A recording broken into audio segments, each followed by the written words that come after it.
Hey there, I'm Tobias and welcome to another edition of Realms Album Quest. Realms Album Quest is a series where I catalogue and discuss all the albums I've listened to over the past week. Last week I listened to 15 different albums, the best of which was the new gangster rap record Alfredo by iconic rapper Freddie Gibbs and legendary producer The Alchemist. This week I listened to just 10 albums, so let's get straight into them. The first album I listened to this week is the hotly anticipated new record from one of the most exciting rap duos of the last decade. Killer Mike and El-P return with another album from their project Run the Jewels. RTJ4 is unsurprisingly the fourth album from the pairing, and their first since 2016's Run the Jewels 3.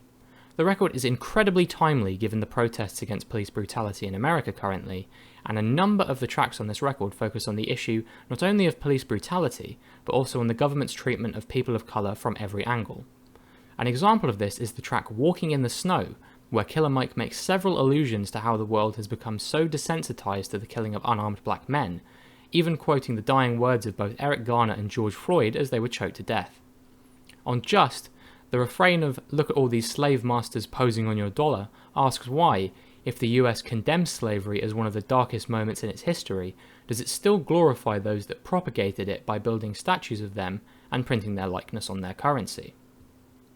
Generally, I feel that both Killer Mike and El-P come across as incredibly intelligent on pretty much every bar on this record, delivering one of their most thought-provoking records to date.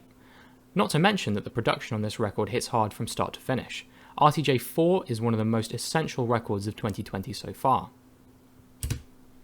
I also got round to listening to the new record from rising Washington-based country singer Jamie Wyatt. Neon Cross is Wyatt's second record and her first with New West Records. This record was actually a very pleasant surprise for me, someone who used to be very much of the "oh, I listen to just about everything, except country" crowd. The truth is that there is actually a lot of quite good country music out there. It's just overshadowed by a lot of mainstream bro country, which is effectively just hip-hop but made by Southern American white dudes. Neon Cross had a pretty good selection of tracks, including the low-key twangy Slow Burner By Your Side, or the more upbeat Goodbye Queen. The only one on the album I wasn't too keen on was the slower, more repetitive Mercy, which felt a lot like a filler track with no real purpose. Still, if you're looking to expand your horizons and want some country to listen to, Neon Cross definitely satisfies. Friday also saw me listening to the new record from California-based death metal band Xibalba, titled Años en Infierno. Años en Infierno is my first introduction to Xibalba, and I am incredibly pleased to say that I can't imagine a better way to discover a band than with a record like this. The album is 35 minutes of these brutal, violent, growling guitar riffs undercut by blast beats and overlaid with harsh vocals, before the final doom metal two-parter El Abismo. I really enjoyed that the vocals on this record seem to be left untouched in comparison to a lot of death metal, where they could have been processed and pitch shifted, as is common practice in modern albums within the genre. Overall, I actually enjoyed this record a lot, and I can't recommend it enough for fans of death metal. Saturday saw me listening to a classic album from one of the great prides of England, legendary artist Kate Bush's debut, The Kick Inside. I'm going to try and talk about this album differently to every other critic's take on this record, so I've decided that I won't use the words young, female, or Bowie whilst talking about The Kick Inside. What I will say is that the record went in a very different direction to what I was anticipating, embracing structures and instrumentation similar to the great art rock records of that era, whilst Bush's eccentric but endearing vocal musings tackle topics such as pregnancy and Bush's own femininity, which in 1978 were definitely progressive ideas to be writing music about. The album's centrepiece, Wuthering Heights, is by far the most well-known track on the record and in Bush's entire discography, recalling the classic tale by Emily Bronte over a gorgeous yet pensive instrumental capped off by an epic guitar solo. I expected to enjoy this record just as I did with Bush's magnum opus Hounds of Love, but I didn't expect to enjoy it quite as much. Thus, I was pleasantly surprised to find that The Kick Inside meets the same standard of quality as the work that Bush would later become most acclaimed for.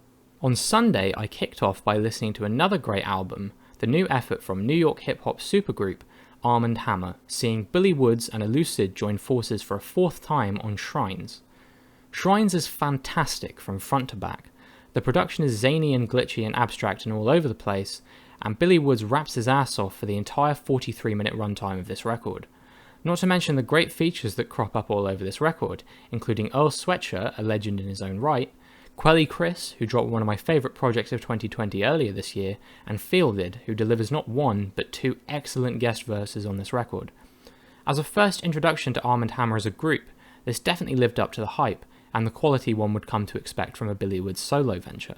I also listened to a recommendation from a friend of the channel in Sniperwave, the first of 3 from him this week. Human Research is the debut album from Australian producer Lockjaw and embraces many styles of pendulum-influenced drum and bass music, most notably of these neurofunk, reminiscent of one of the genre's most defining albums Hold Your Colour, and no doubt taking great influence from his fellow countrymen Rob Swire and Gareth McGrillen. Cuts like Human Research and Idle Hands are rapidly energetic neurofunk rages, while Options provides a break in the tracklist in the form of an upbeat future house banger. The record also embraces elements of drumstep and halftime on tracks like Empath, which provide the record with a pretty strong sense of pacing. Overall, this was a pretty good album and definitely one for drum and bass fans to indulge themselves in. This week I've been trying to listen to a few more classic records, and so on Monday I listened to my first ever Scott Walker album, Scott 3. Needless to say, the arrangements on just about every track on this record are absolutely stunning.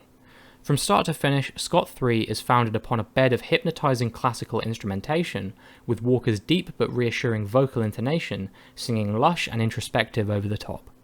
It feels as though every time I listen to 1960s Baroque pop, it never ceases to amaze me just how forward-thinking and ahead of its time it sounds.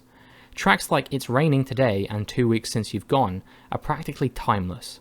It's no surprise this is considered a classic, and I cannot wait to listen to this one many more times.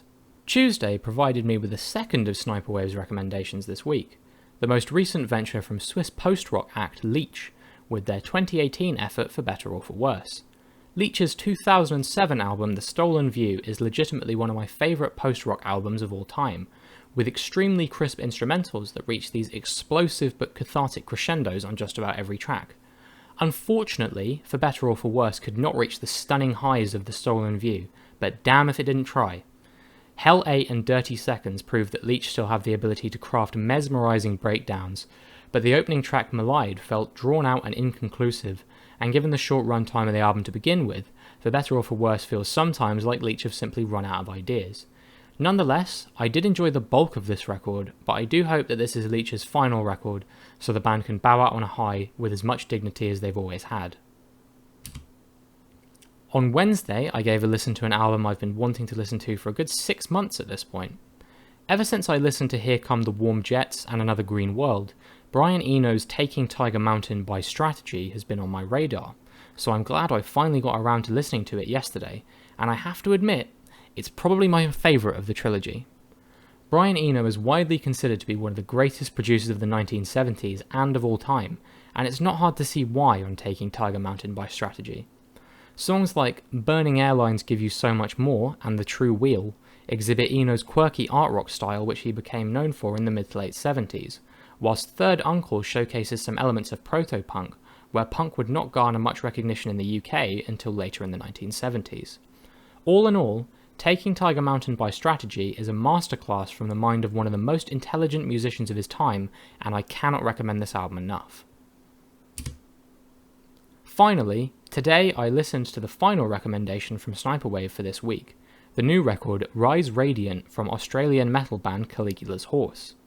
The album is progressive metal to boot, with a few tracks where the guitars aren't so distorted so you might call it progressive rock, but generally the tracklist goes as hard as possible for as long as possible. The guitarist on this band is an absolute genius for writing the most commercial sounding riffs possible, yet somehow making them shred just an absolutely ludicrous amount of arse so the album stays fresh throughout its 48-minute runtime.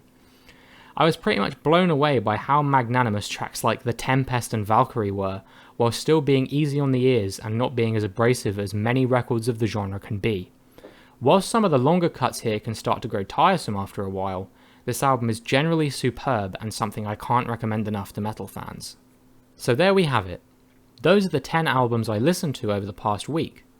If you made it this far, thank you so much for watching. Let me know your thoughts on these albums if you have listened to or choose to listen to any of them, and if you like this video, make sure to leave a like, and until next time, enjoy the records.